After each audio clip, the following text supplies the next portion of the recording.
Good afternoon and welcome to the Citizen FM News at noon. I am Lawrence Omoite. The federal government says members of the National Youth Service Corps are no longer posted to states deemed unsafe in the wake of worsening economic conditions in the country. Several corps members have been abducted in some parts of the country during their one-year mandatory national service, raising fears about the sustainability of the scheme. But the Minister of Youth, Jamila Ibrahim, says the scheme has taken steps to ensure NYSC members, including posting them only to safe states. The Ekiti State Governor, Abiodun Oyebanji, has visited the rescued pupils and teachers of Apostolic Faith Nursery and Primary School in Ado-Ekiti, where they are receiving treatment. The students and their teachers were brought to the hospital from Emure-Ekiti by the Commissioner of Health and Human Services, Dr. Oyebanji Filani, and some ministry officials following the governor's directive shortly after their release. Governor Oyebanji, who arrived at the hospital a few hours later, had a brief interaction with each of the students and their teachers at the accident and emergency ward of the hospital.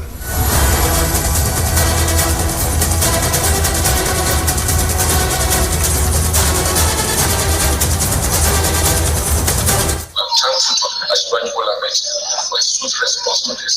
His intervention made all the difference. I'm extremely grateful. And I also thank all the security chiefs.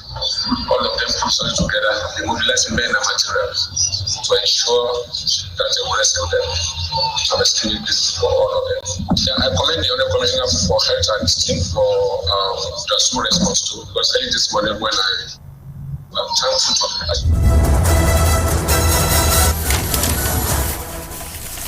In Imo State, reaction is still trailing the explosion that occurred in Obiti community of the state, which led to the death of 5 persons.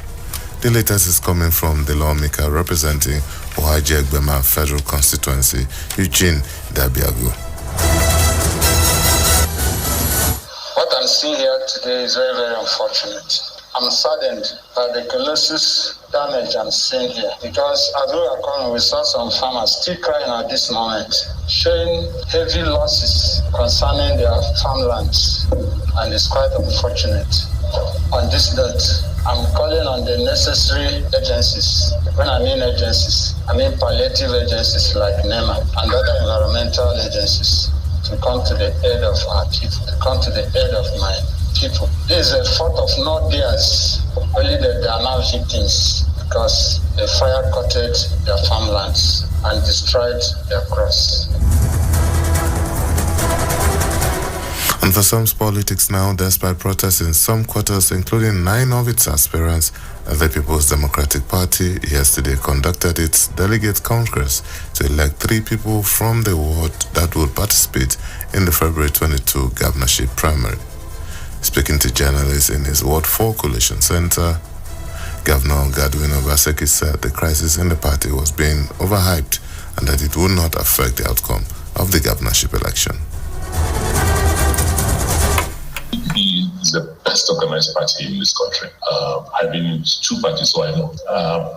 And from what I have seen in terms of the administration of a party, you cannot beat PDP. They have very laid down processes. They follow the constitutions clearly. The chairman of the monitoring team for the Edo PDP primaries, Governor Peter Mba of Enugu State, also gave his impression. As the chairman of the committee, the electoral committee, and my colleague members, we went to a number of wards where we found out that the turnout was huge and the process was free, fair, and credible. Youths of the Labour Party in Edo State are protesting against the alleged interference of the national chairman of the party in the party's primaries ahead of the Edo State governorship election. Bringing to voting, that means he has a candidate of his choice already. Yes. We don't want to participate in the primaries. Let the primaries be free and fair. Let everybody go and vote for the candidate they want.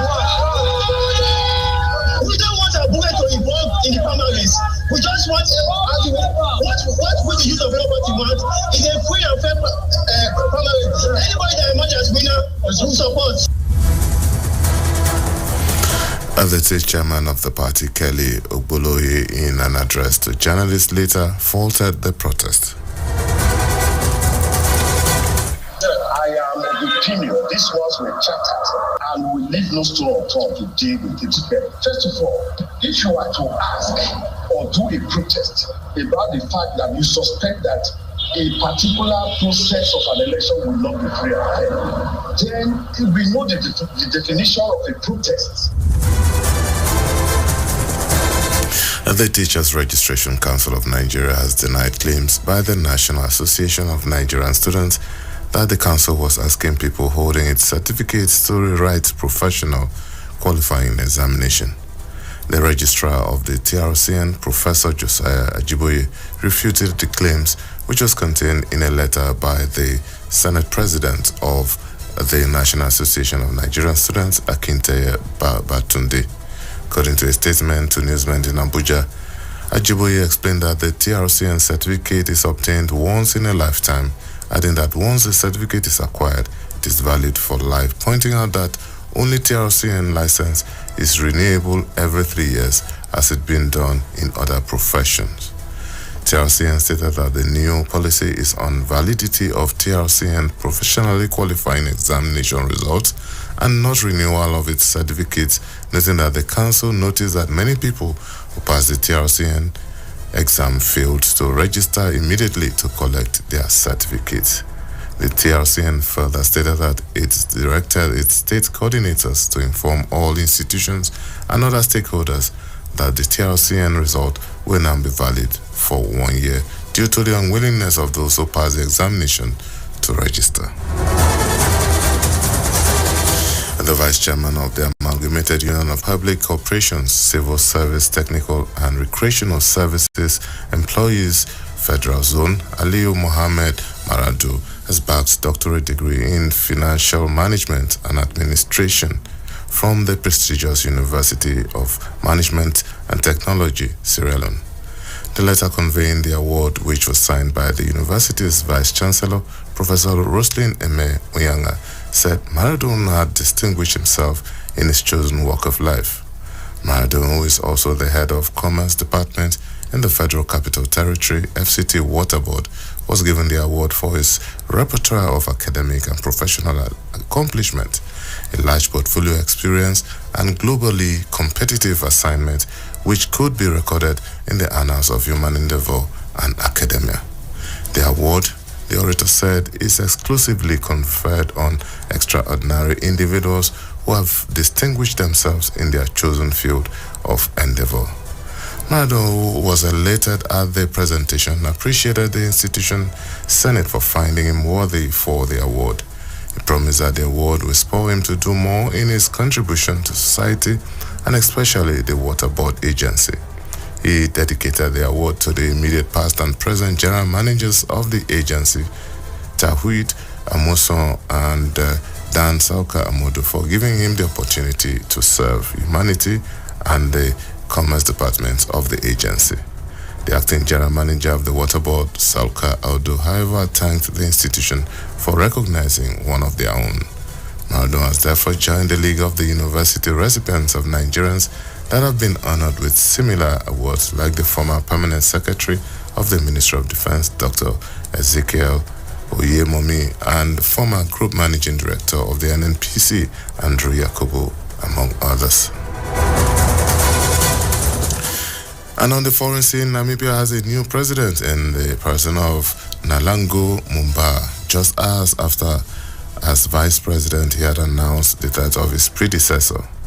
Age Gimbub, 82, died early on Sunday while receiving medical treatment at a hospital in the capital, Windhoek. A veteran of the country's independence struggle, Gimbub had been diagnosed with cancer and revealed the details to the public last month. He has since been sworn in as Mr. Inmo's replacement and will serve in the role until election due later this year. And in sport, Nigeria's women under-17 team, the Flamingos, began their quest for a place at the 2024 FIFA Under-17 World Cup qualifiers on an emphatic note with a comprehensive 6-0 win over Central African Republic in Douala on Sunday.